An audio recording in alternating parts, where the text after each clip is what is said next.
Hello there, everyone, and Merry Christmas Eve to those who celebrate. Thanks so much for joining us tonight on UpNorthLive Unscripted at 6:30. Let's turn things over to our chief meteorologist, Joe Charlevoix. So, Joe, leading up to Christmas, we saw a good amount of snow. Today, not so much, but it looks like the temperatures are staying cool enough where the snow we currently have shouldn't melt by tomorrow, right? Yeah, I mean, Christmas is what, like 6 hours away, so I think we're going to get a white Christmas in this year for most spots. Now, later in the week, that might be a little bit of a different story because I do think a fair portion of our snow may melt by early next week as we head into, a couple days there before the new year. So we'll look at that. I was hoping, I was hoping to get a little sun today. We didn't see much. We'll take a look at that. And also that warm-up we mentioned, how warm it's going to get, Maya. We'll take a look in a few minutes. All right, thank you, Joe. Let's start off with our top story of the night, which is actually an update to a story that we have been following for quite some time now, and that is Cadillac's issues with PFAS contamination in private wells. So the city of Cadillac and the state are continuing to test dozens of different homes that have private wells for PFAS, and some of the homes that have already been tested show results above the state's criteria for safe drinking water. And we have showed a few different stories with you about people who live in those homes and how they have been impacted by their high PFAS levels and just all the hurdles they've had to overcome to try to get clean and safe drinking water. Well, today, the city handed out bottled water to people who live in the PFAS study area. And our Audrey Boucher was there in Cadillac today and has the very latest. In the garage of the city of Cadillac's well field off 44 Road, people living in the PFAS study area were able to stop and pick up bottled water. Recently, the state of Michigan, the EPA, and have done a study over in the north of Cadillac near the LDFA site to see how much PFAS is in the groundwater there. They found some wells that have PFAS in it, and so we're giving away bottled water until those residents that have test it and have PFAS can go and get a carbon filter. Dietland says everyone gets 2 cases of water. He then takes their name and number to verify the zones they live in. In our study zone area, we have about 50 residents that are in the city proper study zone area, and then there's probably another 20 to 30 that's outside the city, just outside the city in Herring Township that would be in the study zone area also. So, we're expecting maybe 70, 80 people would be able to come and pick up water from the study zone area. Water that can be used to drink or cook with. Besides handing out bottled water, there are other fixes. The health department is giving away filters, and I do believe they're actually paying to have those filters installed into the people's house. And so that should take care of the PFAS that the people have on their wells. Obviously, if you're in the city proper and you have water main in front of you, you could just hook up to the city water main, and that would take care of you too. The city of Cadillac's municipal water has always tested PFAS free. Of those living around the study zone is Brandy Graham, who lives off West Division Street. She got her blood tested and says her results show high levels of PFAS and other chemicals. In Cadillac, Audrey Boucher, UpNorthLive News. And Audrey is joining us live now. Hi, Audrey. So good to see you on Unscripted tonight. Hi, Maya. How are you doing? I am good. I'm happy to talk more about this because we have covered so many stories about how PFAS has impacted people's wells in Cadillac. And a lot of those stories are related to frustration. I know you were at the city of Cadillac meeting a couple weeks ago where a lot of people got up to share their frustrations. And one of the biggest things that these people were asking for was bottled water. Yeah, absolutely. So the city finally, today marks the first day that they decided to start handing out water to those that are in the affected study zones. So anyone that is in need and has had their wells tested and they have PFAS, they can stop in from weekdays 1 to 6. They will be supplied. They'll be open all the way through the holidays, so people can stop in. You're going to get 2 packs of water just to start to get you through the holidays, and then people can then kind of come back to get more as they go.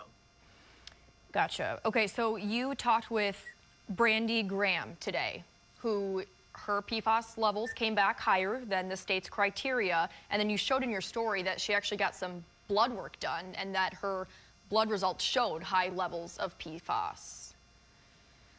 Yeah, so her levels were well over what you are supposed to have. In my package, you could see little chart that was from a quick little glance. You're technically, according to our results, what's okay is about 2 parts per trillion, and in the high risk area, which was at 28.19 parts per trillion. Wow. So does she know some of the potential health impacts?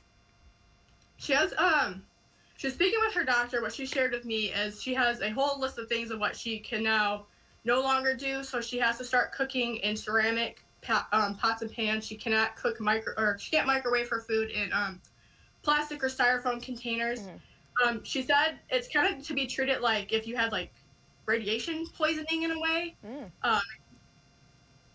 So she has a lot more that she can't do, but there's still kind of a few unknowns. And then was she there today to pick up some cases of water?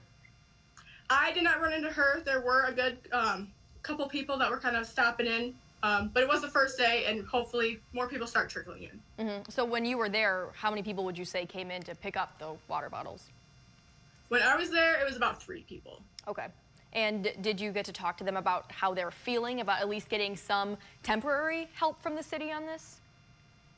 Not so much. The couple of the people that stopped in, it was pretty just grab their water and go. Sure. But I know with Jeff, he is encouraging people to stop in. If they have questions, talk with him, and he'll also help point them to proper resources to continue helping. And it sounds like I mentioned, this is just a temporary solution for these people who they do have high PFAS levels in their private drinking wells. And it sounds like the long-term solution is either to get filters in the house or to be connected to the city's water, right? Right. So with this, it is a temporary solution. Once they kind of run out of the bottled water, they're going to offer, I believe it was like a 5-gallon refillable jug. But they are encouraging people that are that can go onto the municipal water line to connect into it. I know they're also working to try to extend that municipal water line out to people as well. But they are encouraging, if you can get on the municipal water, to do so. And something interesting in your story, when you talked with the utilities director, he made a point to say the city water has never showed any sort of results of PFAS. And I know there's a lot of speculation around the city. Some people don't even trust the city water, but he kind of cleared it up and say it's okay, it's safe to drink. There is no PFAS in the city water, right? Right. So Jeff, they test that water, he said, very frequently. I believe he said pretty much every week that water is getting tested to make sure that they are not finding any traces of PFAS in that water. Anything else that you learned today that you want to mention? Honestly, I think that kind of covers it all. Just encouraging people to get the water and go get the bottled water, because it helps them. They need it. Exactly. And again, this is just the first step in what's probably a long road ahead for these Cadillac residents who do have PFAS in their water. So Audrey, thank you so much for joining us tonight and for giving us a little more detail on your story. Happy holidays to you, and we'll hope to see you soon again on Unscripted. But I think you have tomorrow off, right? Yes, I do. Nice. Well, Merry Christmas. Enjoy your day off. You definitely deserve it. And let's turn things over to a holiday story. So it's one of those rare coincidences, and it's a cause for extra celebration. So tomorrow is, of course, Christmas, but it is also the first night of Hanukkah, the Jewish festival of lights. And our Daniel Zivian tells us about a candle lighting in Traverse City. At Rotary Square, by a group of trees strung up in Christmas lights, stands a menorah. The Traverse City Chabad is hosting its second annual menorah lighting there this Thursday. It's really become a staple. We went downtown the other day, and everyone knows menorah in the square. And that's really the goal, to make it a large, yearly Jewish event for Jews and non-Jews, obviously, to really showcase the miracle of Hanukkah, and also showcase Jewish pride. It's also a charity drive, collecting canned foods for the homeless. This lighting ends one of the most eventful years in Jewish Northern Michigan history. January, we were dreaming of this building. To be here a year later, already all up and running with a Judaica shop, kosher store, a Jewish library, a room for services, a room for events. We hosted our first Jewish wedding here a few weeks ago. So it's definitely been an amazing year of growth for the Jewish community in Traverse City and Northern Michigan alike. Hanukkah celebrates prevailing in the face of adversity, the lights that burn for 8 days in a desecrated temple. But it's still a festival, and Shem Tov says he wants everyone to join in the fun. lively music, nice, delicious donuts, hot cider. It's going to be a lot of fun and excitement and a lot of joy. That was Daniel Zivian reporting, and listen to this. This is only the 5th time since 1900 that Christmas and Hanukkah have lined up. The menorah lighting is this Thursday, December 26th at 5 p.m. at Rotary Square in Traverse City. That's on Union and State Streets. And be sure to bring some canned food for charity. Okay, so from Hanukkah, let's go back to Christmas. Some very lucky kids got the chance to talk with Santa today and actually track him as he makes his trek across the entire globe. So what you're seeing here is video from the Wasaki Amateur Radio Club. I'm sorry, Wexaki. I totally said this wrong in the 6 p.m. show. It's probably Wexford and Misaki put together, and it's just now clicking for me. So, shoot, I definitely messed up in our earlier newscast. But anyway, so it's the Amateur Radio Club set up at the Wexford County Airport. So they have these radios with a frequency that is set aside for communication with Santa. So these kids got to talk with Santa and find out where he is on his big night. Today, we are giving a gift to the kids of the area. We're going to let them talk to Santa Claus on the radio. So they can come in and grab the microphone and say hi to Santa. And Santa's, right now he's coming down he's up in Canada, and they'll be able to watch him on the map. And the kids also got to munch on some cookies and candy, sip on some hot chocolate, and they got to color a certificate that proves they did indeed talk with Santa Claus himself on his big night. And be sure to join us tonight on Up North Live News at 11 because, of course, it's Christmas Eve, so we will have to keep an eye on Santa's adventures and see where he is at 11 o'clock tonight. I know in years past, when I've worked on Christmas Eve, he's usually right around the Midwest, right around 11 o'clock during our newscast. So we will check on with him and see where he and his reindeer are at the 11 o'clock news tonight. But that will do it for our first segment of Up North Live Unscripted tonight. We will check back in with our chief meteorologist, Joe Charlevoix. He'll have much more on your Christmas Day forecast and also that warm-up that he is talking about right after this break. I'm Jada Johnson from Big Boys TV, and the Fish and Game Report is sponsored by Johnson's Propane.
Welcome back, everyone. I hope your Christmas Eve is off to a lovely start, and hopefully you're getting everything ready for the big day tomorrow. That is Christmas. Hopefully all the presents are wrapped, all the cookies are baked, all that good stuff. And if you are traveling to a family or friend's house tomorrow, you really shouldn't have to worry about any weather concerns. So that is the good thing, right, Joe?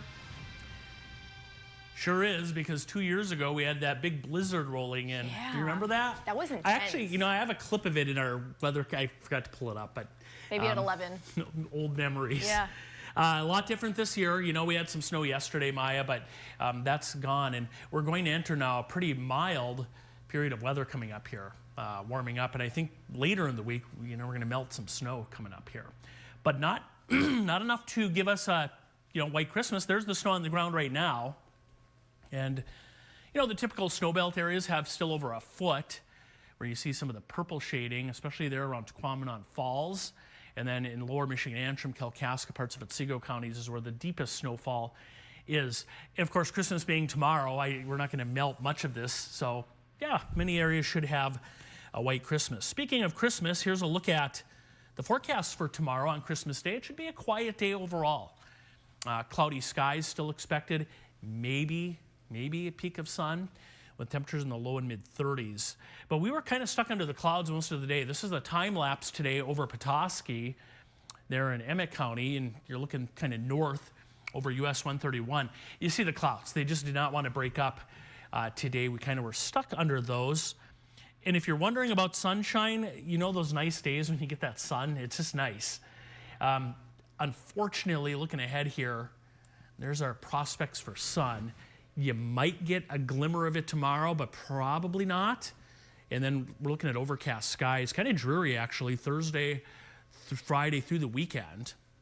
And then Monday we're going to go with a mostly cloudy sky early next week. Here's a look at our satellite picture tonight. There it is, over the last 6-7 hours. And the gray, of course, is the clouds, and you can see where we are, just a lot of cloud cover. Not wanting to break up today. There was some sun in the west and central UP earlier, up in Ontario, north of us, and down in southern Wisconsin. Even southern Michigan had a little bit of sunshine, but not much here. These clouds are stuck under a big area of high pressure, which is right over us, so we don't have any precipitation. Maybe a flurry tonight or tomorrow, but the clouds are just stuck there, and I don't think they're going to move a whole lot. Temperatures tonight, here they are. Sault Ste. Marie sitting at 21, Ludington 32. Get down around Detroit, Chicago, temperatures down that way in the mid-30s this evening. But the cold air is going to remain way up north. You see those pinks? That's the really cold stuff. And purples, well, it's on the other side of the globe, like in Siberia. It's very cold. No surprise, it's Siberia. But that's where the cold is locked up right now. We're going to actually see kind of more of a mild flow coming off the Pacific Ocean. Not the best for snow lovers.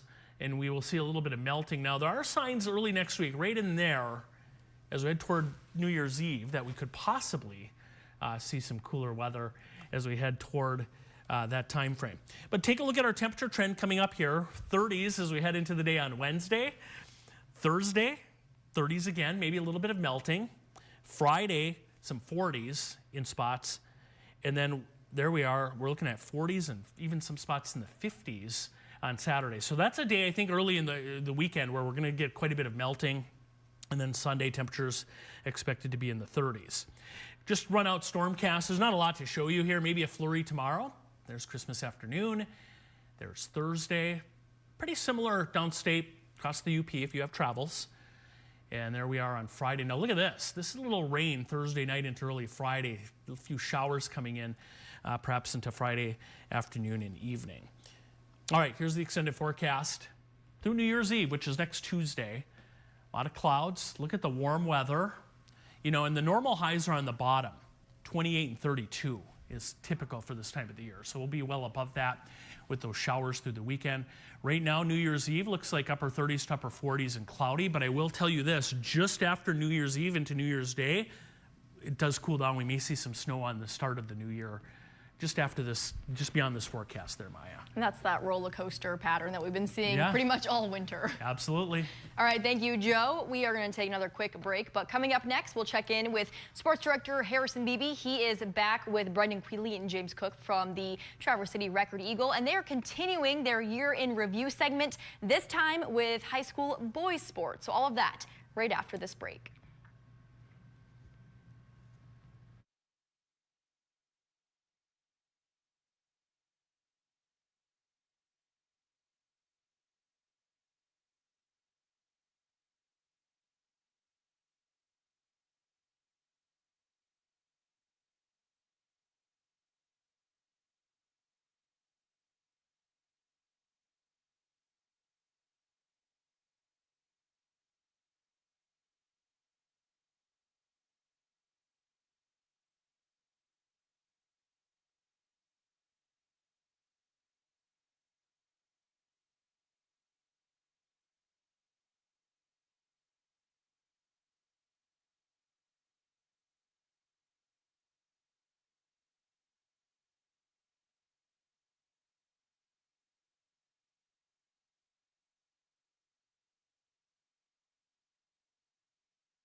We're back for day 2 of our year in review for high school sports, and today we're hitting the boys' moments of the year. And Brendan Quealy is back with more than just one because he always tries to cheat the system. Brendan? Well, it's tough to pick. That's all I'll say. But I will have to give this to the Elk Rapids boys soccer team, making it to their first state championship final since 1998, and also doing that after a slow start and doing that having to deal with a rash of injuries and still making that long run and overcoming adversity. Then even in that state championship game, being down and then coming back and only losing 3-2, it was pretty special for that. And yes, another shout out I have to throw to Traverse City St. Francis's David Ansley for winning a individual golf state championship, sinking a 20-foot putt on the first playoff hole to beat Elk Rapids sophomore Baron Vollmer. That was quite a momentous moment this year. Another one as well, this is kind of a boys and girls moment because it happened together, but certainly a special shout out recognition to the Traverse City Christian boys and girls bowling team for both winning a team state championship on the same day. James, what do you got? The McBain run to the Final Four in boys basketball. It just They just had a great team. They had some good wins early in the districts, over St. Francis and Benzie, and then Ithaca and Sanford Meridian regionals, and that quarterfinal game against Menominee that went right down to the wire that they pulled out, and then going into overtime against Niles Brandywine in the semifinal, losing in heartbreaking fashion. But I think that if they had pulled that one out, I think they could definitely have won the state title too. We've just had so much Traverse City St. Francis. Let's get one more. And me being the runner, the cross-country team, the boys going back-to-back. I mean, that's pretty cool. It's not an easy thing to do. A majority of their roster did come back, but that's still, to go down there and have all those guys clicking on that day at MIS, that was pretty cool to see Traverse City St. Francis. After the girls had won several state titles really the last handful of years, the boys had really never gotten that chance to shine, and now they've won 2 in a row, so that puts them up there in the upper echelon for Division III cross country. And then I was going to give a special shout out to Hillman's Trenton Terratuta. He is in an elite club. He's in the 2,000-point scorer club, and I know you guys don't cover Hillman too much, but we went over and checked out his. And if you ever saw that guy play in person, I mean, he is a talented basketball player. So wanted to recognize Hillman's Trenton Terratuta. Yeah, big-time effort on the court, and join the 2,000-point club, which is still only about 50 or so individuals in the history of Michigan high school basketball boys. I believe we might have another one joining on the girls' side in a few weeks here before it's all said and done.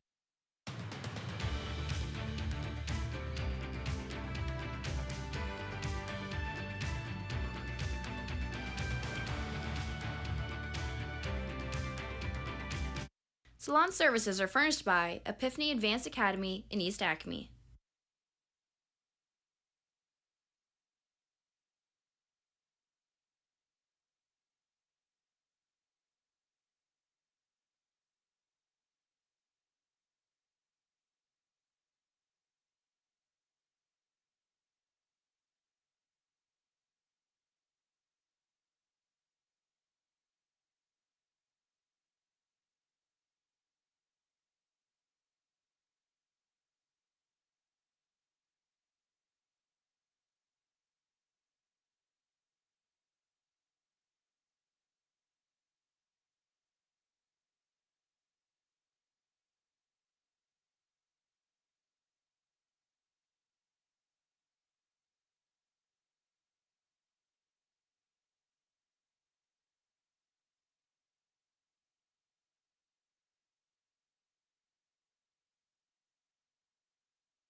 Well, that'll do it for Up North Live Unscripted tonight at 6:30. Thank you so much for joining us. We hope to see you back here at 11 o'clock tonight. I hope you all have a very lovely Christmas Eve and an even more lovely Christmas Day. We will have newscast tomorrow as well. No 6:30 show tomorrow, but we do have a 6 o'clock and 11 o'clock show. So we hope to see you tonight. If not, maybe we'll see you tomorrow. But happy holidays, everyone. Take care.